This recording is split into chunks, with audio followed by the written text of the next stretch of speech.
Assalamualaikum warahmatullahi wabarakatuh. Waalaikumsalam warahmatullahi wabarakatuh. Bagaimana kabar kalian? Alhamdulillah. Luar biasa, tetap semangat. Allahu Akbar. Ya. Sebelum pelajaran kita mulai, marilah kita berdoa bersama-sama. Bismillahirrahmanirrahim.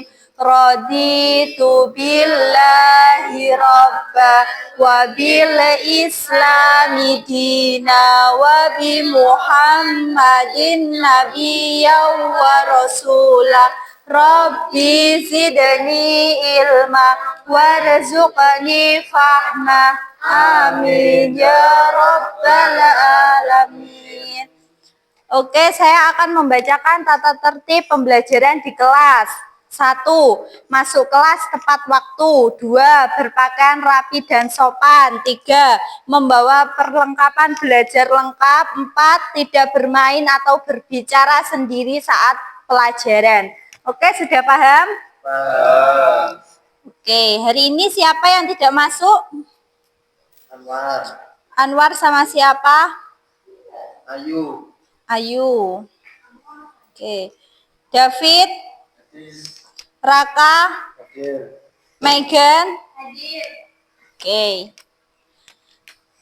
Hari ini kita akan belajar tentang hubungan antara Pancasila dan Undang-Undang 1945.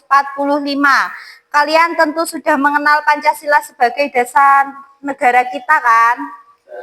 Ya, sudah. Oke. Pancasila dan UUD 1945 memiliki hubungan yang sangat erat. 1. Pancasila sebagai dasar negara dan ideologi bangsa menjadi dasar dalam penyusunan dan pelaksanaan Undang-Undang Dasar 1945. 2. Undang-Undang Dasar 1945 merupakan penjabaran dari nilai-nilai Pancasila dalam bentuk aturan hukum yang mengatur kehidupan berbangsa dan bernegara. Kesimpulannya, jadi Pancasila dan UUD 1945 tidak dapat dipisahkan karena UUD 1945 merupakan perwujudan hukum dan nilai luhur dari Pancasila. Oke, sekarang saya akan bertanya, mengapa Undang-Undang Dasar 1945 dinyatakan sebagai hukum tertinggi di Indonesia? Oke, David. 1945 adalah hukum tertinggi karena menjadi dasar dari semua yang berlaku di Indonesia dan berperan menjaga nilai-nilai Pancasila dalam kehidupan berbangsa dan bernegara. Ya, oke, tepuk tangan untuk teman kalian. Ya. Oke, sekarang saya akan menunjukkan gambar tentang penilaian sila ke-1. Nah, gambar sila ke-1 ini tentang ketuhanan yang Maha Esa yang tercermin dalam pasal 29 ayat 1 di dalam Undang-Undang 1945.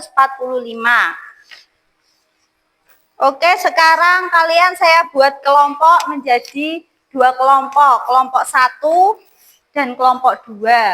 Kelompok 1 mencari apakah dampak globalisasi bagi eksistensi Pancasila. Kelompok 2 mencari berikan contoh peristiwa yang terjadi di lingkungan Anda yang mencerminkan dampak negatif globalisasi. Oke?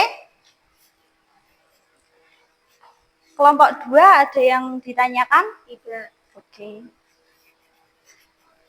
Kelompok 1 ada yang ditanyakan? Ada yang ditanyakan? Iya. Bu, ini maksudnya dampak globalisasi yang seperti gimana? Kalian cari dampak positif dan dampak negatifnya. Oke, sudah paham? Ya. Oke, kelompok 2 boleh maju dulu. Perwakilan.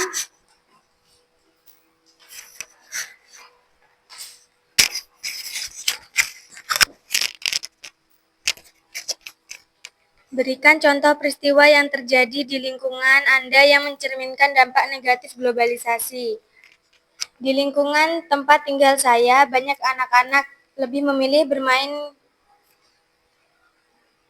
HP daripada bermain bersama teman sebayanya di lingkungan rumah. Akibatnya mereka menjadi kurang bersosialisasi, tidak mengenal tenaga dan kurang terlibat dalam kegiatan bermasyarakat seperti kerja bakti atau perayaan hari besar nasional.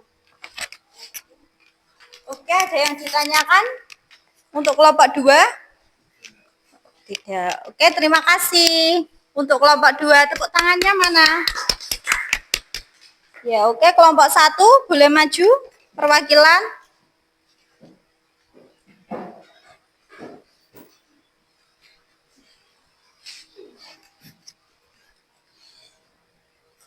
Apakah dampak globalisasi bagi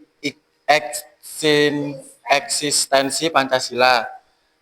Dampak positif mendorong kemajuan dan memperkuat nilai-nilai Pancasila.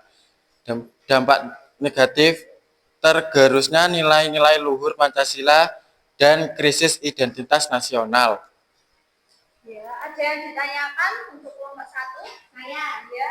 Apakah mungkin Pancasila bisa hilang karena pengaruh globalisasi? Jelaskan pendapatmu. Ya, Pancasila tidak akan hilang, tapi bisa tergerus jika masyarakat tidak lagi mengamalkan akibatnya pengaruh globalisasi. Karena itu penting untuk terus menjaga dan menerapkan dalam kehidupan sehari-hari. Terima kasih untuk kelompok 1, tepuk tangan. Nah, dari penjelasan tadi kita jadi tahu bahwa Pancasila adalah sumber dari segala sumber hukum di Indonesia dan Undang-Undang Dasar 1945 adalah aturan tertinggi yang menjabarkan nilai-nilai Pancasila dalam kehidupan kita. Sebelum pembelajaran hari ini kita selesaikan, marilah kita berdoa bersama-sama. Bismillahirrahmanirrahim. Wal 'ashri innal insana lafi husri illal ladzina amanu wa 'amilus solihati wa tawasau bil haqqi wa tawasau bis sabr. Marilah kita mengucapkan alhamdulillah wa syukurillah, Allahu Akbar. Ayo. Alhamdulillah wa syukurillah, Allahu Akbar. Wassalamualaikum warahmatullahi wabarakatuh. Waalaikumsalam warahmatullahi wabarakatuh.